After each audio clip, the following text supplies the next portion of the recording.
Okay, चलिए देखिए question था कि print all Armstrong number from x to y.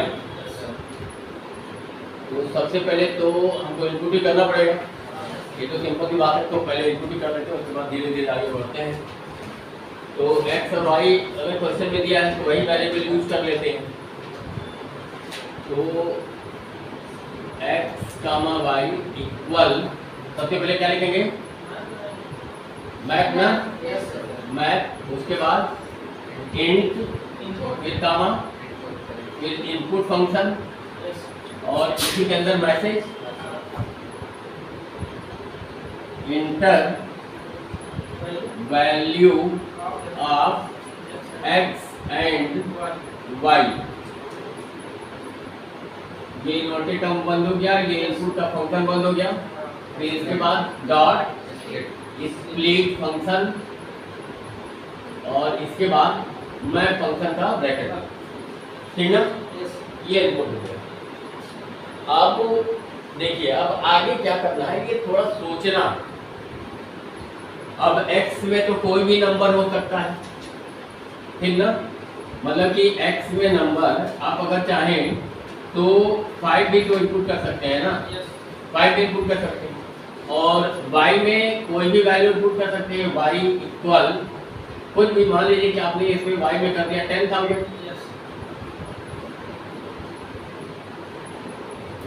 तो सबसे पहला काम ये हम मान के चलते हैं कि 5 हमने क्यों लिया, 5 हमने इसलिए लिया है कि कम से कम नंबर एक सिंगल डिजिट का तो होगा ही, इसीलिए 5 लिया, ठीक है। अब y के लिए तो y में 10,000 से ज्यादा भी बड़ा नंबर हो सकता है, ठीक ना। तो अगर ये 10,000 से ज्यादा बड़ा नंबर होता है तो हम इसको कहां तक लेकर जा सकते हैं, यहां तक तो लेकर जा सकते हैं जो उतना ही डिजिट है जितना 10,000 है। इसमें भी कितना डिजिट है, 5, और इसमें भी कितना डिजिट है, 5। हमको डिजिट की जरूरत क्यों है मालूम है ना आपको, क्योंकि पावर तो हमको लगाना ही है। याद है कि नहीं, याद है, याद है ना कि हर डिजिट का पावर लगता है, और पावर कितना लगता है, जो हम नंबर इनपुट करते हैं उस नंबर में कुल जितने डिजिट्स होते हैं वो उसका पावर होता है। तो फिलहाल हम यहाँ तक इसको मानकर चलते हैं कि यहाँ तक कोई नंबर इनपुट करेगा तो हम प्रोग्राम बनाएंगे, उसके आगे भी अगर जाएंगे तो किसी डिजिट के लिए हो जाएगा, ठीक है। तो हम उसको कहीं तक भी लेकर जा सकते हैं, लेकिन अगर आप यहाँ तक कर लेंगे तो आगे का भी आप और उसमें बढ़ा सकते हैं, एक आप कंडीशन की चेकिंग उसमें बढ़ जाए, ठीक है। तो नंबर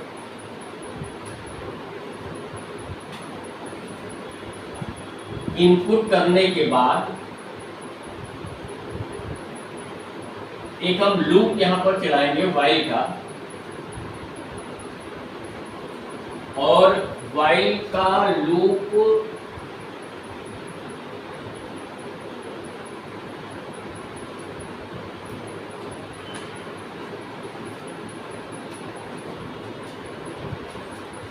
कुछ और नहीं करना पड़ेगा ना, चलिए लूप चला के देखते हैं, शायद कुछ करना नहीं पड़ेगा। while x less than or equal to y, while x less than or equal to y। अब x का नंबर ऑफ डिजिट्स काउंट करना है, x का नंबर ऑफ डिजिट्स काउंट करना है, ठीक है। तो इसके लिए हमको कुछ वेरिएबल वगैरह लेना पड़ेगा और सम के लिए लेना पड़ेगा। तो हम यहाँ पर 2 वेरिएबल लेते हैं इस तरह से, जैसे एक चीज़ हम आपको बताया था कि c comma s equal to, जैसे ऐसे बताया था आपको कि c comma s equal to 0, ठीक है। तो इसमें कोई एरर आया, आप लोग प्रोग्राम किए कि नहीं, हो नहीं रहा था, ये वाला हो नहीं रहा था, एरर आ रहा था, इस लाइन में कि किसी और लाइन में? उस समय का याद नहीं कर, लेकिन चलिए ठीक है, आप इसको ऐसे भी कर सकते हैं कि C equal to S equal to 0, ऐसे भी कर सकते हैं, ठीक है। तो अगर मान लीजिए कि इसकी वजह से अगर एरर आ रहा होगा C comma S equal to 0, अगर इसकी वजह से एरर आ रहा होगा तो अब ये एरर नहीं आएगा। C equal to S equal to 0 का मतलब ये होता है कि पहले 0 स्टोर होगा S में और फिर S की वैल्यू स्टोर होगी C में। बात समझ में आ गई? तो आप इसको इस तरीके से भी लिख सकते हैं। और अगर कोई प्रोग्राम में आपके एरर आता है, ठीक है, तो एरर को आप कहीं नोट कर लीजिए कि आपके किस प्रोग्राम में क्या एरर था, क्योंकि वहाँ पे एरर का नाम भी बताता है कि क्या एरर है, नहीं बताता है। तो एरर का नेम अगर जैसे मान लीजिए कि कई बार सिंटैक्स एरर आता है, तो सिंटैक्स एरर का सिंपली मतलब ये होता है कि आपने किसी स्टेटमेंट को लिखने में गलती किया, ठीक है। और कई बार आपका सिंटैक्स एरर नहीं आता है लेकिन आउटपुट भी नहीं आता है, तो इसका मतलब कि वहाँ पर वो लॉजिकल एरर हो जाता है। तो आगे बात करेंगे उसके बारे में, एरर के बारे में, लेकिन अभी फिलहाल यहाँ पर हम देखते हैं, यहाँ पर C equal to S equal to 0, ये दो वेरिएबल हमने असाइन कर लिया। और इसके बाद नंबर ऑफ डिजिट्स को काउंट कर लेते हैं। if C less than 10, if C less, sorry, X, if X less than 10, तो अगर 10 से छोटा है इसका मतलब क्या? Single digit. बात समझ में आ रही है ना? अगर 10 से लेस होगा तो सिंगल डिजिट का होगा, माइनस में नहीं जा रहे हैं, ठीक है। 0 के ऊपर की ही वैल्यू को कंसीडर कर रहे हैं फिलहाल। माइनस में कर देंगे तो माइनस में फिर वो डिजिट ज़्यादा हो सकता है, लेकिन अभी हम यहाँ पर इस बात को ये मानकर चल रहे हैं कि जो भी हम नंबर इनपुट करेंगे वो पॉजिटिव नंबर इनपुट करेंगे, 0 या 0 के ऊपर का ही नंबर इनपुट करेंगे। बाकी अगर उसके नीचे का भी कोई नंबर इनपुट होता है तो उसको भी हम कर सकते हैं, इसमें कोई प्रॉब्लम नहीं होती। तो अगर ये 10 से x की वैल्यू कम है तो इसका मतलब जो वो सिंगल डिजिट है तो C में हम 1 स्टोर कर देते हैं, ठीक ना। अब इसके बाद हम यहाँ पर कर लेते हैं एलिफ। अगर मान लो ये नहीं है, अगर ये इक्वाली कंडीशन फॉल्स है तो एलिफ का यूज कर लेते हैं। Elif x less then 100, less than 100, तो कितने डिजिट का हो गया? 2 डिजिट। सबको बात समझ में आ रही है ना? तो फिर C वेरिएबल में 2 स्टोर कर लेते हैं, C इक्वल टू 2। अगर मान लो ये वाली कंडीशन भी फॉल्स होगी तो एक और एलिफ का यूज कर लेते हैं। एलिफ x लेस देन 1000, तो इसका मतलब क्या हो गया? 3 डिजिट का। तो C इक्वल टू 3, और एक और कर लें, एक और कर लेते हैं। एलिफ x लेस देन कितना? 10,000, 10,000, एक और करना पड़ेगा 10,000 के आगे, 10,000। तो C इक्वल टू 4, और एलिफ x लेस देन कितना? 1 लाख ना। तो C equal to 5, C equal to इतने ही मान के चलते हैं, ठीक है। और अगर इससे भी कोई बड़ा नंबर अगर इनपुट करते हैं तो एक यहाँ पर एल्स का भी यूज कर सकते हैं। तो एल्स में अगर मान लीजिए कि 1 लाख से भी अगर ज़्यादा हो गया तो कहाँ तक चला जाएगा? 1 लाख के ऊपर कहाँ तक जाएगा? वो 10 लाख तक जा सकता है ना, 10 लाख तक। तो उस केस में हम अगर चाहें तो इसका C की वैल्यू 6 कर सकते हैं, लेकिन फिलहाल हम यहीं पे इसको छोड़ रहे हैं। आगे आप इसको जितना भी लंबा करना चाहें उतना लंबा कर सकते हैं। ये बात आपको समझ में आ जाएगी, ठीक ना। तो इसके बाद अब हमको क्या करना है?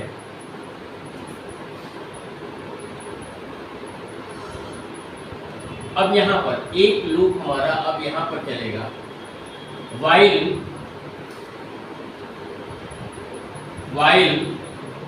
x greater than 0, while x greater than 0, तो फिर यहाँ पर हो जाएगा r equal to x modulus 10 होगा ना, x मॉडुलस 10, और इसके बाद s equal to s plus क्या करना होगा, r to the power c, r to the power c, ठीक है।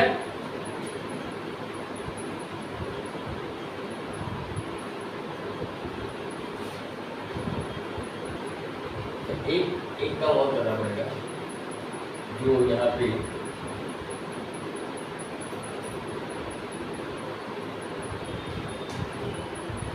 गड़बड़ करना है, क्योंकि x की वैल्यू को हम कम करेंगे, तो अगर x की वैल्यू कम करेंगे तो यहाँ पर x की वैल्यू कम होती है हमारी, तो x की वैल्यू कम होगी, तो यहाँ पर एक काम और करना पड़ेगा। आप लोग लिखे नहीं ना है, लिख लिए? एक थोड़ा सा यहाँ पे बीच में एक लाइन यहाँ पे जोड़ना है, तो इसको जोड़ने के लिए हम इसको थोड़ा सा मिटाएंगे।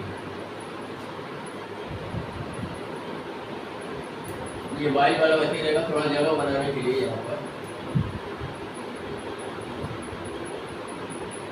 While x less than r equal to y, और यहाँ पर करेंगे a इक्वल टू x, और c में यहाँ पर 0 स्टोर करने की जरूरत नहीं, क्योंकि c में ऑलरेडी हम चाहे तो यहाँ पे 1 या 2 या 3 कर रहे हैं, तो c में भी 0 लेने की जरूरत नहीं है। जब c equal to c plus 1 करना होता तब हमको 0 की जरूरत पड़ती, तो हम यहाँ पर केवल s वेरिएबल को भी ले ले रहे हैं, s की वैल्यू को 0 कर दिया, ठीक है।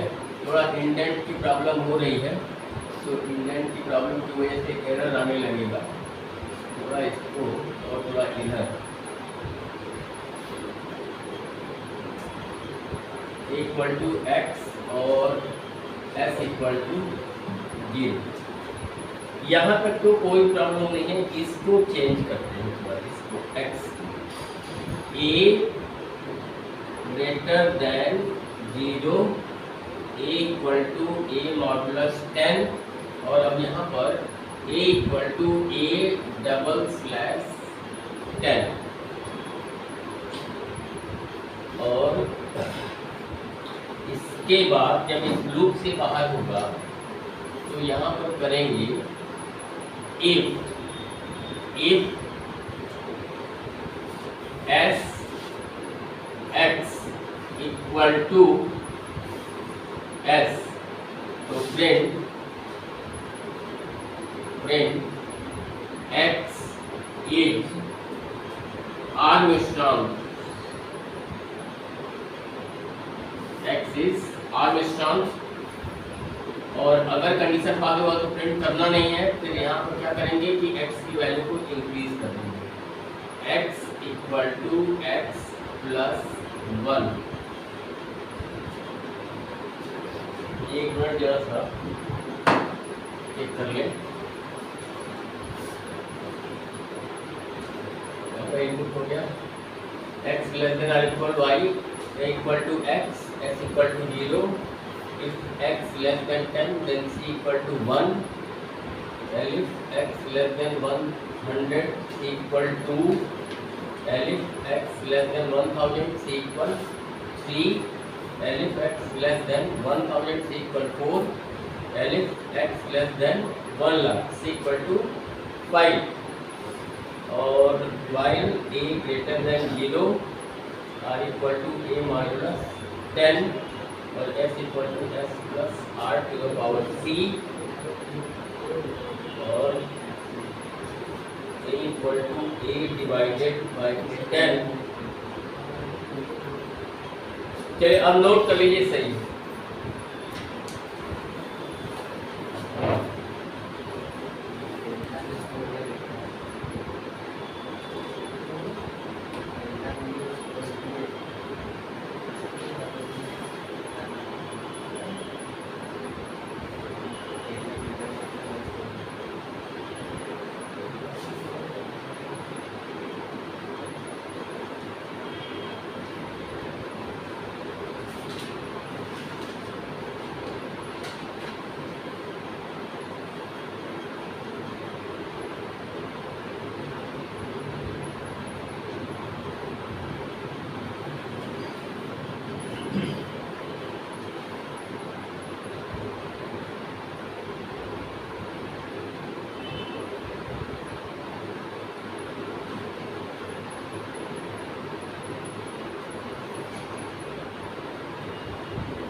हो जाएगा तो बताइएगा।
हो गया, संभव हो गया।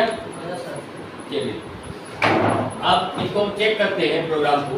अब इस क्वेश्चन के लिए आपको एक बात समझना है कि जो नंबर इनपुट हो रहा है वो पॉजिटिव नंबर इनपुट होगा, क्योंकि उसके हिसाब से हम किए हैं, इस प्रोग्राम को बनाए हैं।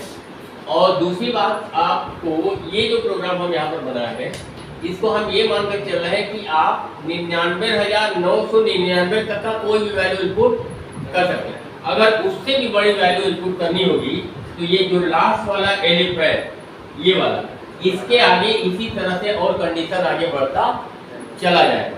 ठीक है, और कुछ करना नहीं है। अगर ये कंडीशन आगे बढ़ेगा तो जैसे यहाँ पर c = 5 हुआ है तो आगे फिर उसके बाद क्या हो जाएगा, c = 6, उससे ये और आगे बढ़ेगा तो c = 7। इतना ही करना है और इसमें और आगे कुछ करना नहीं है।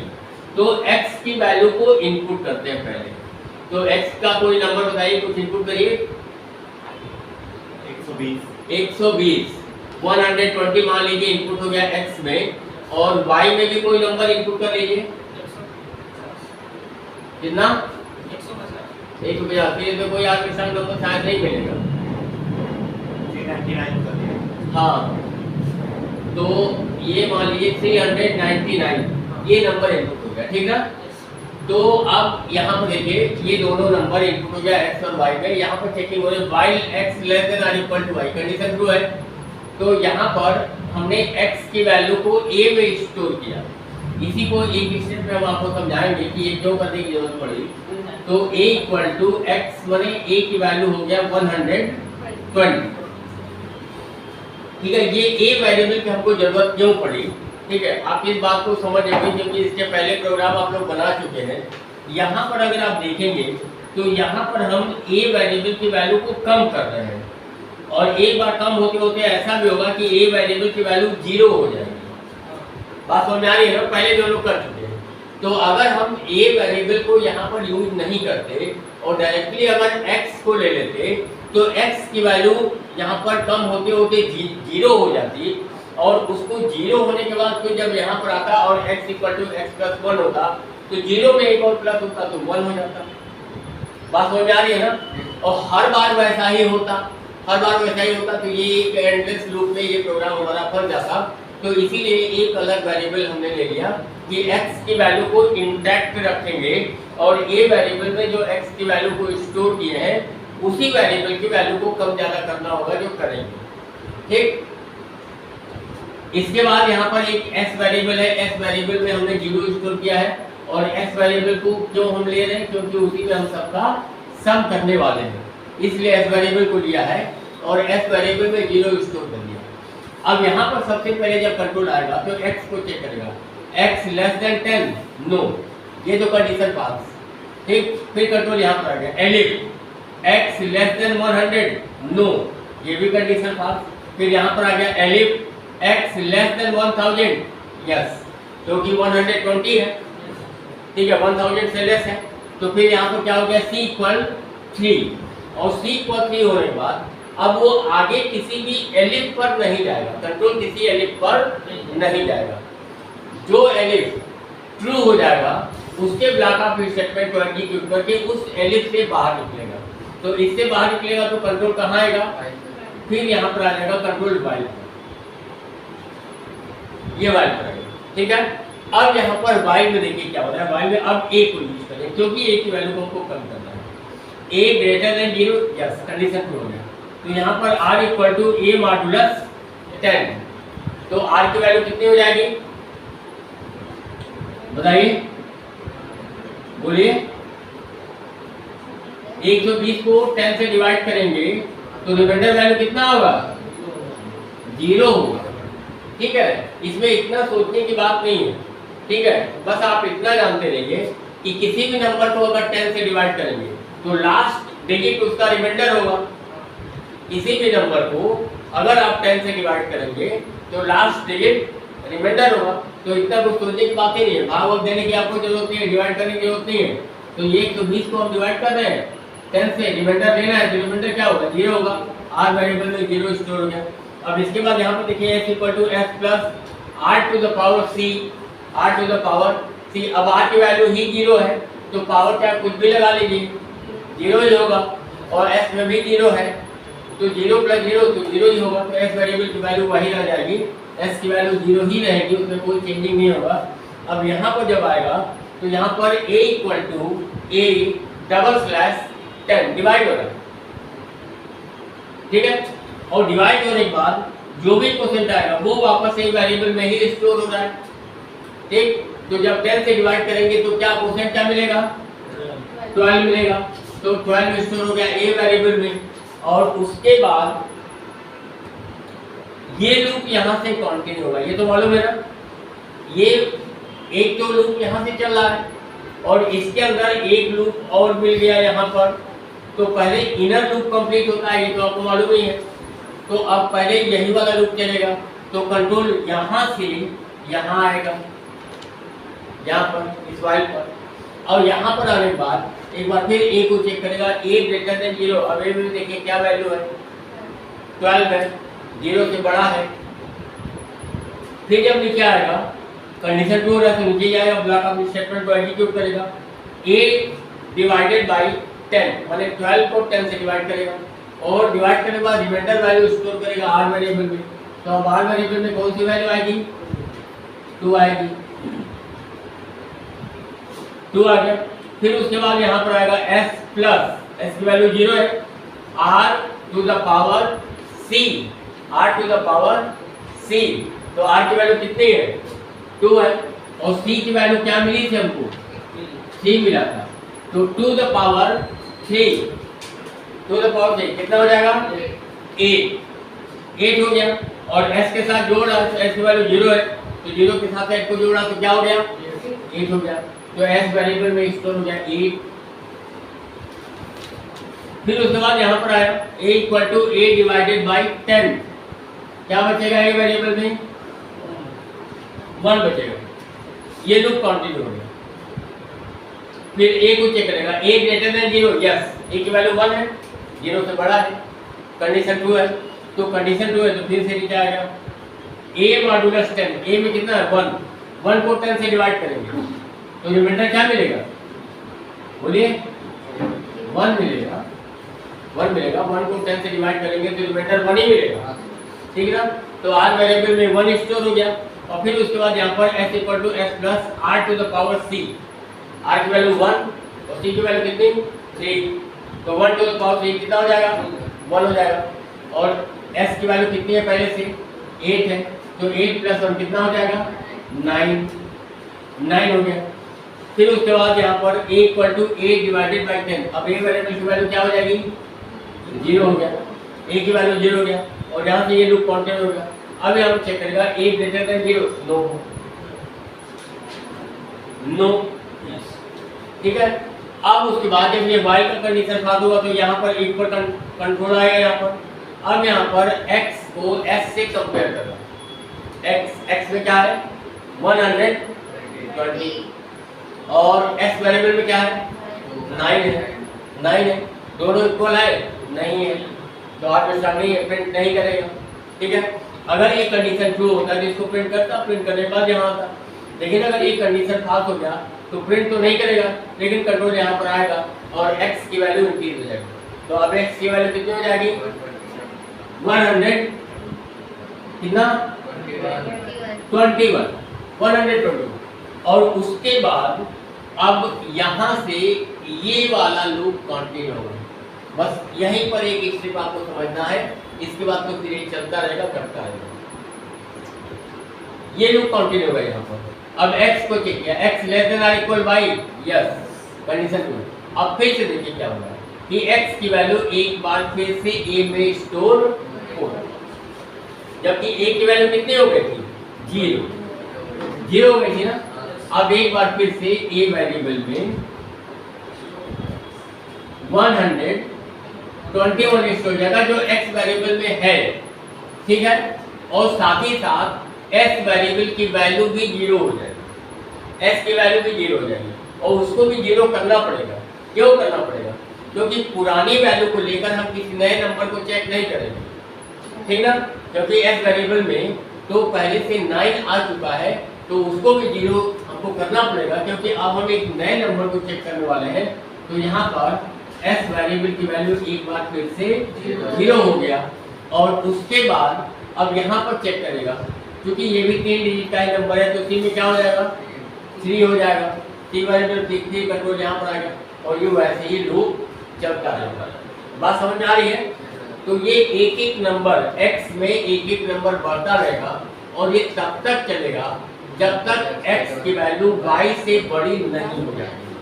जब x की वैल्यू y से बड़ी हो जाएगी तब ये ऊपर वाला जो व्हाइल है ये कंडीशन पास होगा और कंट्रोल यहाँ से बाहर निकलेगा। ठीक ना? और इस बीच में जितने भी आपको नंबर मिलेंगे आर्मस्ट्रांग, उनको प्रिंट करेगा। जो आर्मस्ट्रांग नहीं है उसको प्रिंट नहीं करता। कुछ थोड़ा बहुत समझ आएगा? किसी को कुछ प्रॉब्लम भी है, कुछ दिक्कत है?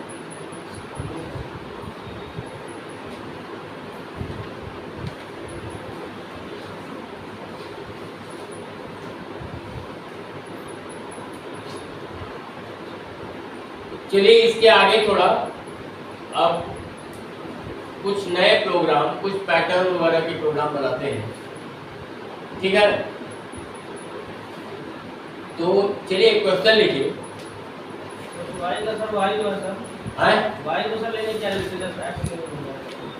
किसको लेने की? Y variable. हाँ, एक्स में, हाँ एक्स वेरिएबल में देखिए आपका क्वेश्चन ये है कि आपको उन सभी आर्मस्ट्रांग नंबर्स को प्रिंट करने हैं जो x और y के बीच में। यही क्वेश्चन है ना? Print all Armstrong numbers from x to y। तो x आपकी इनिशियल वैल्यू है और y आपकी फाइनल वैल्यू है। ठीक है, तो x से स्टार्ट करेंगे चेक करना कि x है कि नहीं है आर्मस्ट्रांग। x के बाद का अगला नंबर चेक करेंगे, फिर अगला नंबर चेक करेंगे। तो कहाँ तक चेक करेंगे? y तक चेक करेंगे ना। तो y तो रखना पड़ेगा ना। अगर y से हम कंडीशन की चेकिंग नहीं करेंगे और x की वैल्यू को इंक्रीज करते जाए तो वो तो इंक्रीज होता ही जाएगा ना, कहीं रुकेगा ही नहीं। तो कहीं तो रोकना पड़ेगा ना। तो कहाँ तक रोकना है? तो y की जो वैल्यू इंक्लूड किए रहेंगे वहां तक उसको रोकना है।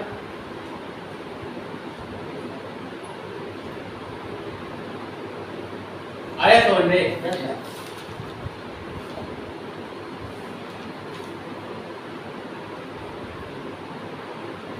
और किसी के मन में कुछ सवाल आ रहा है?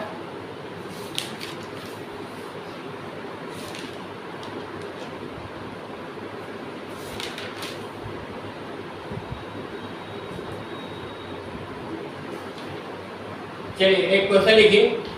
Right a program to print following format, तो friend following format for any inputted number,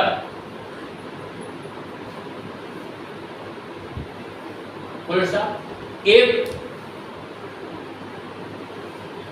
inputted number is 3,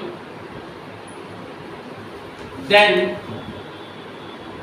format will be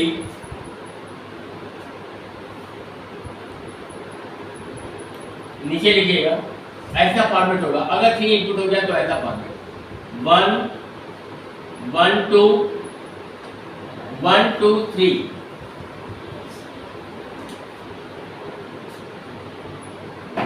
ये नंबर इनपुट होगा और उस इनपुटेड नंबर के लिए ये फॉर्मेट बनाना है, इसको प्रिंट कराना है। तो हम यहाँ पर एक एग्जांपल ले रहे हैं कि अगर मान लो आपने 3 इनपुट कर दिए तो ऐसा फॉर्मेट होना चाहिए, और अगर 4 इनपुट कर दिए तो ये फॉर्मेट एक लाइन और आगे बढ़ेगा।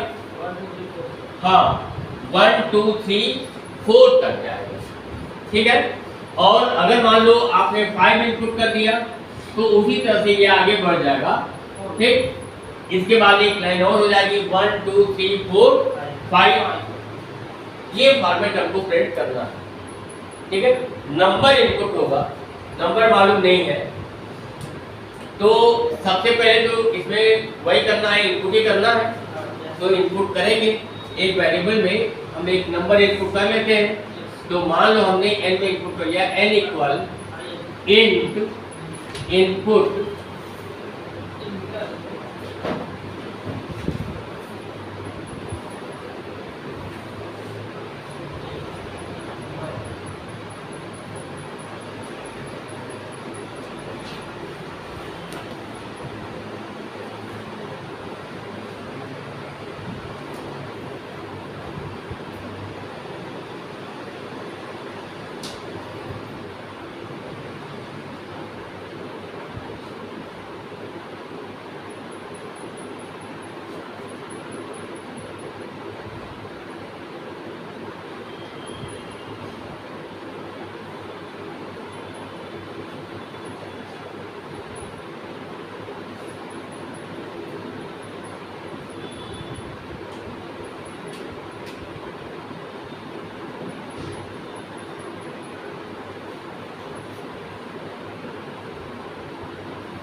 नोट कर लीजिए, फिर समझते हैं इसको।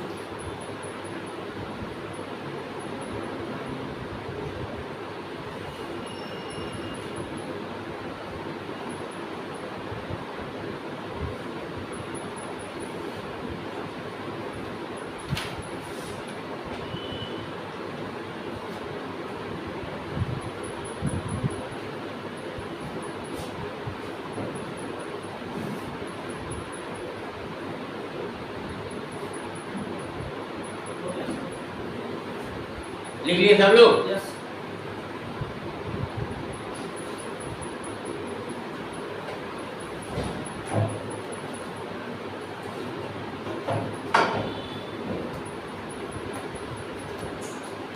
अब इसको भी जाते हैं, अब नंबर इनपुट करके इसको चेक करते हैं। बोलिए नंबर क्या इनपुट करें?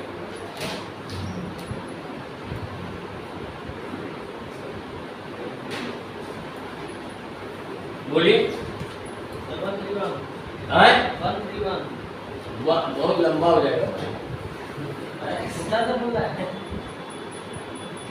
नहीं बोल तो सकते हो 1 से 1 भी, लेकिन यहाँ पर चेक करने के लिए वो बहुत लंबा प्रोसेस हो जाएगा, ठीक है। क्योंकि वो फॉर्मेट देखो कि अगर आप 4 इनपुट कर रहे हो तो वो 4 लाइन में पूरा प्रिंट हो रहा है, और 1 से 1 अगर इनपुट कर दोगे तो 131 लाइन तक वो पूरा फॉर्मेट हो जाएगा, ठीक है। और उतना चेक करने में कई घंटा लग जाएगा यहाँ पे। वन वन करके दे देता हूँ। 1 1 11, वो भी थोड़ा बड़ा हो गया, ठीक है।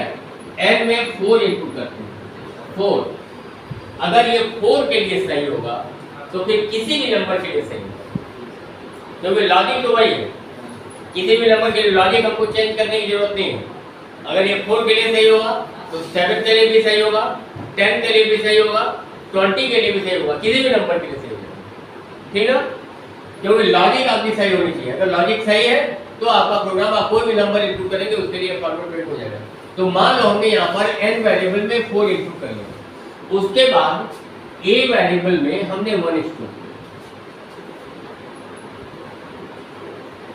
अब देखिए फॉर्मेट जो प्रिंट हो रहा है, एक बार फिर से इसको फॉर्मेट को लिखते हैं। ये फॉर्मेट हमारा प्रिंट होगा 1 1 2 1 2 3 1 2 3 4, ठीक ना। ये फॉर्मेट हमारा प्रिंट होगा ऐसे। अब इसके पीछे की लॉजिक थोड़ा समझ लीजिए। लॉजिक समझ लीजिए कि प्रोग्राम हमने क्यों बनाया, कैसे बनाया, ठीक है। क्यों नहीं बनाया, कैसे बनाया प्रोग्राम को। तो आप यहाँ पर देख रहे हैं कि अगर हमने n में 4 इनपुट किया तो ये पूरा फॉर्मेट हमारा 4 रो में प्रिंट हो रहा है, 4 रो में, ठीक है। और अगर हम 5 इनपुट करेंगे तो पूरा फॉर्मेट हमारा 5 रो में प्रिंट होगा। ये बात समझ रहे हैं ना। तो ये जो पहला रो है, इस रो का हम मान लेते हैं नंबर 1, इस रो का नंबर 2, इस रो का नंबर 3 और इस रो का नंबर 4। अगर और आप बड़ा नंबर इनपुट करेंगे तो उसी तरह से रो आगे बढ़ेगा। अब एक बात समझिए कि जो रो का नंबर है, रो नंबर क्या, 1, रो नंबर 1, उस रो में उतना ही एलिमेंट प्रिंट हो रहा है। अगर रो नंबर 1 है तो उस रो में 1 एलिमेंट प्रिंट हो रहा है। ये 1 एलिमेंट यहां पर प्रिंट। और अगर रो नंबर 2 है तो उस रो में 2 एलिमेंट प्रिंट हो, 1 और 2। और अगर रो नंबर 3 है तो उस रो में 3 एलिमेंट प्रिंट हो। और रो नंबर अगर 4 है तो उसमें 4 एलिमेंट।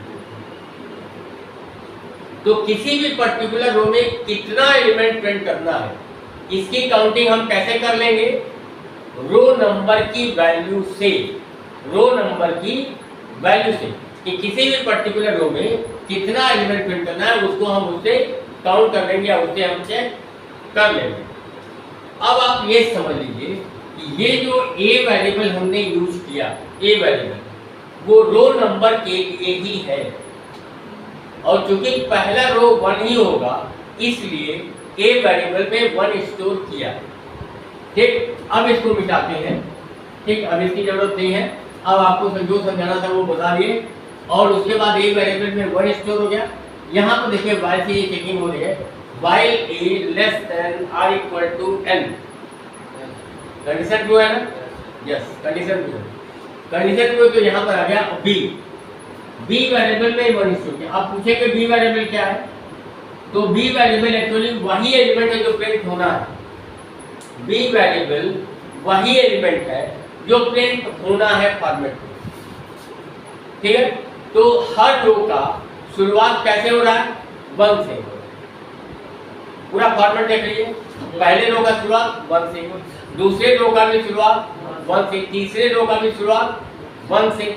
बात समझ में आ रही है ना। तो b वेरिएबल की वैल्यू को हमने 1 रख लिया। अब यहाँ पर एक while का लूप और चला है, while b less than or equal to a।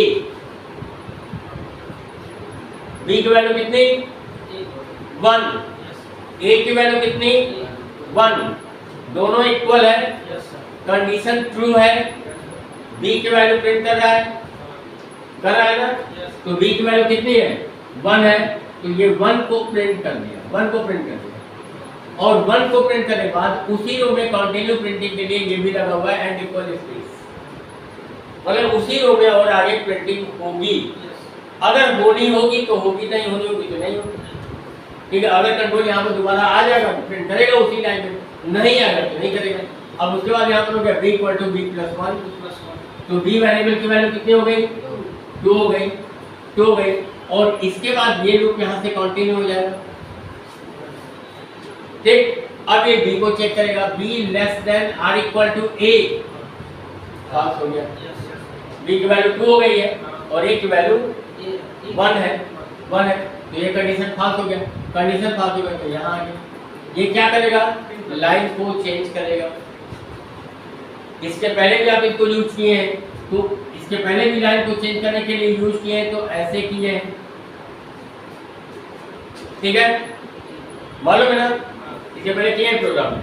तो आप ऐसे भी लाइन को चेंज कर सकते हैं और ऐसे भी लाइन को चेंज कर सकते हैं, दोनों में कोई भी आप चीज यूज कर सकते हैं। केवल प्रिंट फंक्शन विदाउट आर्गुमेंट और print function with backslash n, आप दोनों में से कोई भी तरीका अडॉप्ट कर सकते हैं। तो ये लाइन को चेंज कर दिया, किस लाइन को, जिस लाइन में प्रिंटिंग हो रही थी उस लाइन को ब्रेक, मतलब कि अब आगे अगर कोई प्रिंटिंग होगी तो नई लाइन से प्रिंटिंग होगी। इतना बात समझ आ रहा है? लाइन को ब्रेक करने की जरूरत क्यों पड़ी? इसलिए कि जब हम यहाँ पर प्रिंट करा रहे थे तो हम यहाँ पर इसको कमांड दे चुके थे कि अगर आगे कोई प्रिंटिंग होगी तो उसी लाइन में कंटिन्यू करना है, तो इसके इफेक्ट को खत्म करने के लिए यहाँ पर हमको न्यू लाइन का यूज करना पड़ा। बात समझ आया कुछ? अब उसके बाद यहाँ पर देखिए a equal to a plus 1, अब a वेरिएबल की वैल्यू कितनी हो जाएगी, 2 हो जाएगी। a की वैल्यू 1 है और a वेरिएबल की वैल्यू 2 हो गई, और यहाँ से ये आउटर लूप ये कंटिन्यू होगा वाइल। अब देखिए a less than or equal to n, condition true है ना, कंडीशन। फिर यहाँ पर आएगा b की वैल्यू एक बार फिर से बन, जबकि b की वैल्यू बढ़ गई और फिर से बन गई। क्यों करना पड़ा? क्योंकि अब दूसरे रो की प्रिंटिंग होगी और उसकी प्रिंटिंग की स्टार्टिंग भी 1 से ही होना है, इसलिए b वेरिएबल की वैल्यू को 1 कर दिया। तो जहां पर b वेरिएबल में 2 स्टोर था, अब उस वेरिएबल में 1 स्टोर हो जाएगा। और उसके बाद यहाँ पर आएगा, अब यहाँ चेक करेगा b less than or equal a, yes yes, condition print करेगा b, न्यू लाइन हो गया था, लाइन चेंज हो गया था, तो न्यू लाइन पर b की वैल्यू को प्रिंट करेगा, b की वैल्यू 1 है और उसके साथ साथ n इक्वल स्पेस भी है, मतलब उसी लाइन में कंटिन्यू प्रिंटिंग होगी। फिर उसके बाद b equal to b plus 1, तो b वेरिएबल की वैल्यू हो गई 2, और यहाँ से ये लूप कंटिन्यू होगा, ये भी 2 है, ये भी 2 है, दोनों इक्वल है, कंडीशन ट्रू। बात समझ आ रही है? तो कंडीशन जब ये ट्रू हो गया तो फिर कंट्रोल यहाँ पर आ गया और ये क्या करेगा, b की वैल्यू को प्रिंट करेगा। तो b की वैल्यू कितनी है, 2 है। लाइन चेंज अभी तक नहीं हुआ, अभी तक लाइन चेंज नहीं हुआ है, तो उसी लाइन में उसको प्रिंट किया और प्रिंट करने के बाद ये अभी कह रहा है कि आगे भी उसी लाइन में प्रिंटिंग होगा, ये कह रहा है कि आगे उसी लाइन में प्रिंटिंग होगा। और फिर b equal to b plus 1 हो गया, तो b वेरिएबल की वैल्यू कितनी हो गई, 3 हो गई, और उसके बाद ये लूप यहाँ से कंटिन्यू होगा, तो अब ये 3 हो गया है, ये 2 है, कंडीशन पास, कंडीशन पास। और कंडीशन पास होने के बाद कंट्रोल फिर यहाँ पर आएगा, तो ये क्या करेगा, लाइन को चेंज करेगा, न्यू लाइन पर कंट्रोल आएगा, ठीक। और न्यू लाइन पर कंट्रोल आने के बाद फिर यहाँ पर आएगा, तो a equal to a plus 1 होगा। अब a वेरिएबल की वैल्यू कितनी हो जाएगी, 3 हो जाएगी, 3 हो जाएगी, और ये लूप यहाँ से कंटिन्यू होगा। a वेरिएबल की वैल्यू 3 है और n की वैल्यू कितना है, 4 है, 4 है, तो ये अभी तक कंडीशन ट्रू हो रहा है। फिर से यहाँ पर आएगा b की वैल्यू एक बार फिर से 1, लेकिन b की वैल्यू 3 हो गया था और b की वैल्यू को फिर से 1 किया, जब लाइन को चेंज किया, रो नंबर चेंज किया, तो b की वैल्यू को फिर से 1 किया, तो जब नए लाइन की प्रिंटिंग 1 से होनी है, तो b वेरिएबल की वैल्यू 1 हो गया। और फिर यहाँ पर आएगा, b को चेक किया, b less than or equal 8, yes, ये 1 है, ये कितना है, 3 है, तो ये फिर से एक बार b की वैल्यू को प्रिंट किया, लाइन चेंज हो गया था, इस नई लाइन पर b की वैल्यू को प्रिंट किया, और उसके बाद ये भी लगा है। फिर उसके बाद b equal to b plus 1, b variable की वैल्यू 2 हो गई, यहाँ से ये लूप कंटिन्यू होगा, 2 less than or equal 3, yes, condition true है, तो b की वैल्यू को प्रिंट कर दिया, b वेरिएबल की वैल्यू 2 को प्रिंट किया, और 2 को प्रिंट करने के बाद फिर यहाँ पर आएगा b equal to b plus 1, b variable की वैल्यू 3 हो गया, और उसके बाद ये लूप कंटिन्यू होगा, दोनों इक्वल है, इसलिए इस बार भी कंडीशन ट्रू होगा। तो यहाँ पर आएगा b वेरिएबल की वैल्यू को प्रिंट किया और ये प्रिंट कर दिया 3, और 3 को प्रिंट करने के बाद फिर जब यहाँ पर आएगा तो बी वेरिएबल की वैल्यू हो जाएगी 4, और 4 होने के बाद जब ये वाइल के लूप पर कंटिन्यू होगा तो यहाँ पर ये वाली कंडीशन पास, ठीक है ना। और जब ये कंडीशन पास होगा तो इस वाइल के लूप से बाहर कंट्रोल आया, यहाँ पर आया, यहाँ पर न्यू लाइन का हमने कमांड दिया है तो कंट्रोल न्यू लाइन पर आ गया, और उसके बाद a = a+1 हो गया, a वेरिएबल की वैल्यू भी 4 हो गई, और उसके बाद यहाँ से वाइल का लूप कंटिन्यू होगा, a की वैल्यू 4, n की वैल्यू 4, दोनों इक्वल है, कंडीशन 2, और फिर यहाँ पर आएगा और एक बार फिर से b वेरिएबल की वैल्यू 1 फिर से, और b की वैल्यू फिर से 1 होने के बाद फिर यहाँ पर आएगा b ≤ a, यस, अब a की वैल्यू 4 है इसमें, यस, तो b की वैल्यू को प्रिंट किया, लाइन चेंज हो चुका है, तो यहाँ पर b की वैल्यू को प्रिंट किया 1, और प्रिंट करने के बाद फिर यहाँ पर b = b+1, b वेरिएबल की वैल्यू 2 हो गई, फिर से ये अंदर वाला लूप कंटिन्यू होगा, ये 2 है, ये 4 है, कंडीशन 2 है, तो b की वैल्यू को प्रिंट किया, b की वैल्यू हो गया 2, फिर b = b+1, b वेरिएबल की वैल्यू 3 हो गई, ये लूप कंटिन्यूअस (3 > यस, तो b की वैल्यू को प्रिंट किया, b वेरिएबल की वैल्यू 3, यहाँ पर आकर इसने 3 को प्रिंट किया, 3 को प्रिंट करने के बाद फिर यहाँ पर b = b+1, b वेरिएबल की वैल्यू 4, फिर से ये लूप कंटिन्यू होगा, दोनों इक्वल है, कंडीशन 2 हो रहा है, तो b वेरिएबल की वैल्यू को प्रिंट करेगा, 4 को प्रिंट करेगा, ये 4 को प्रिंट किया, और 4 को प्रिंट करने के बाद फिर यहाँ पर आएगा b = b+1, b वेरिएबल की वैल्यू 5 हो जाएगा।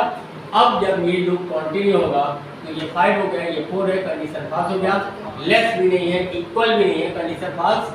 यहाँ पर आएगा न्यू लाइन होगा, यहाँ पर आएगा a = a+1 होगा, a वेरिएबल की वैल्यू 5 होगी, और उसके बाद ये लूप यहाँ से कंटिन्यू होगा, तो अब ये 5 हो गया है, ये 4 है, ये लेस नहीं है, ये इक्वल भी नहीं है, कंडीशन पास हो रहा है, तो इस वाइल के लूप से बाहर निकलेगा और प्रोग्राम का एंड हो जाएगा। इस तरीके से ये हमारा फॉर्मेट प्रिंट हो रहा है।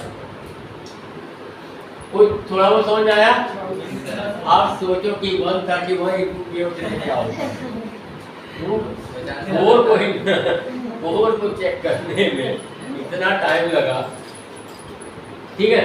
अब इतना मान लो कि अगर ये प्रोग्राम 4 के लिए सही है तो आप कोई भी नंबर इनपुट करोगे वो प्रोग्राम आपको आउटपुट दे देगा, लेकिन ये भी समझ लेना कि आपके कंप्यूटर की स्क्रीन की साइज कितनी है।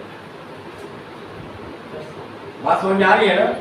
आपके स्क्रीन की साइज में कितना रो में फॉर्मेट प्रिंट हो सकता है, ये भी देख लेना, ठीक है।